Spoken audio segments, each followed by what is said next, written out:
Welcome to Big Movie Mouth Off. We're here at Broovies Cinema Pub reviewing more movies. Sponsored by PC Laptops today. I'm Jeff Weiss from MSN Entertainment. And I'm Jimmy Martin with Slug Magazine. You can find the Big Movie Mouth Off on Xfinity Channel 6 pretty much every weeknight, and also on their on-demand system, on their Utah On Demand, Salt Lake Alternative, and we're right in there with all our reviews, so come check it out. Yeah. Today's program is sort of a departure. We're going to be talking about our thoughts about the summer movie season so far, as well as what we're looking forward to. But we start with X-Men First Class, the prequel to the Marvel Comics movie series starring our favorite mutants.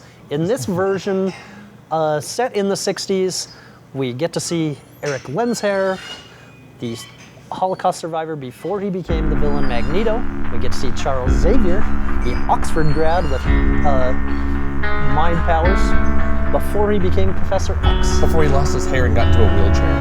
Yeah. Who knew?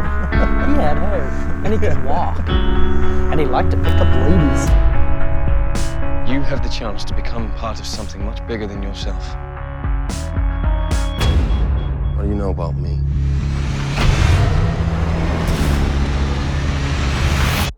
Everything. A new species is being born. Help me guide it. Shape it. Lead it. Time for the tour. You have no idea what I'd give to feel Normal.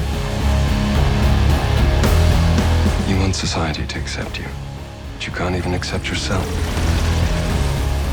Should we have to hide? Tomorrow, mankind will know that mutants exist. They'll fear us, and that fear will turn to hatred. Not if we stop a war. Not if we risk our lives doing so. We have it in us to be the better men.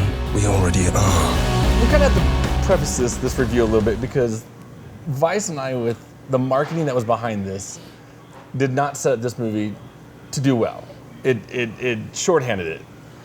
Yes. My God, were they wrong? Yeah, there are things that might be done to a dog that you can say was done with this marketing. I just, But this you movie came as, it's the biggest surprise of the year by far. It's Matthew Vaughn, who also directed Kick-Ass, comes just out of left field and shows that he has grown as a filmmaker and knows how to balance a film with not only very dramatic parts. I mean, there are scenes in this, you mentioned the Holocaust moments, that will leave you with chills.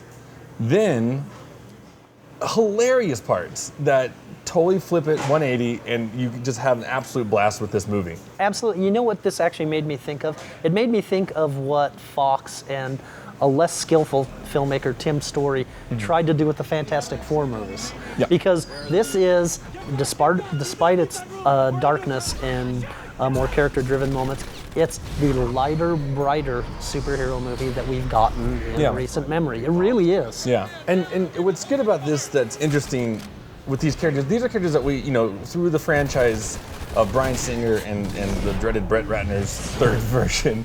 And Gavin Hood's awful Wolverine. Exactly. I mean, this has actually been is a franchise that has been beaten and battered to the ground. Yes. And now Matthew Vaughn revives it with new energy, new life, and with characters that we know, but delves into a story that no one knew before. Absolutely, there are historical precedents here. Yeah. They're basically the X-Men are basically trying to stop the Cuban Missile Crisis, which may have been set off by evil Sebastian Shaw, played by Kevin Bacon, and his Hellfire Club. Good evening. My name is Sebastian Shaw.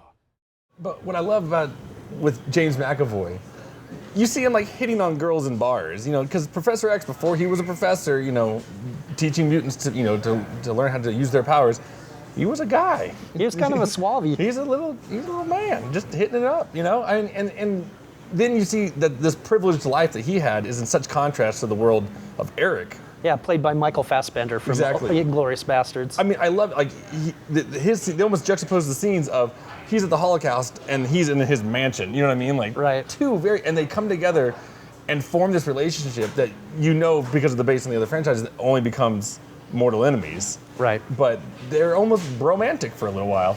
Yeah, I know. I'm not gonna lie. I thought they were gonna kiss there for a moment.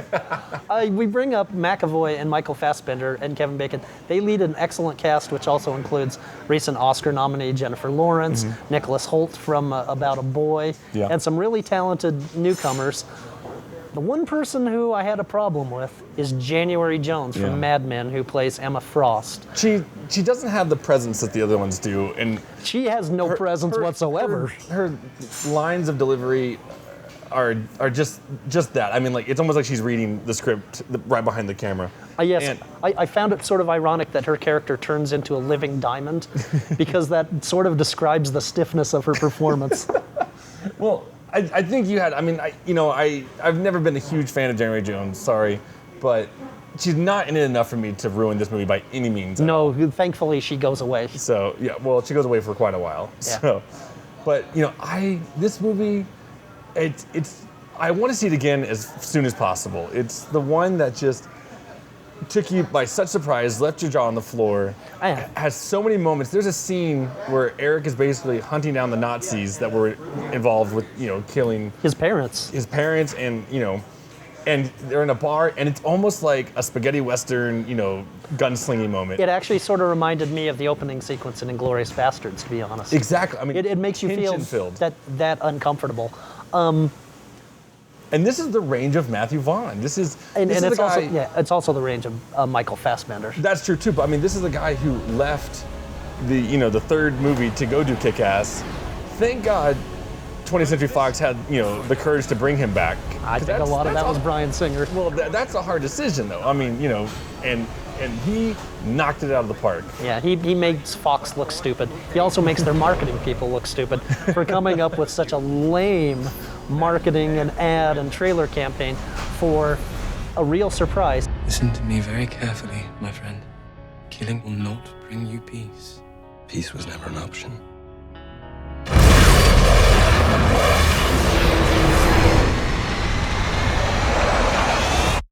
Now I have to say this, I had diminished expectations and I'm still not quite sure if I really liked it as much as I thought I did, Yeah. or if I was just surprised that much, because I do have some problems with it. I have problems with January Jones, and if they had done one more 60s reference, I would have felt like I was watching an Austin Powers movie.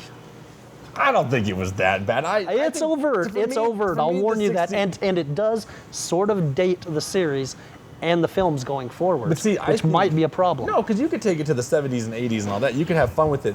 And for me, the We'll see. The 60s references for me were like old James Bond, Sean Connery films, and even like the kind of like Rat Pack, Ocean's 11 movies, where Right.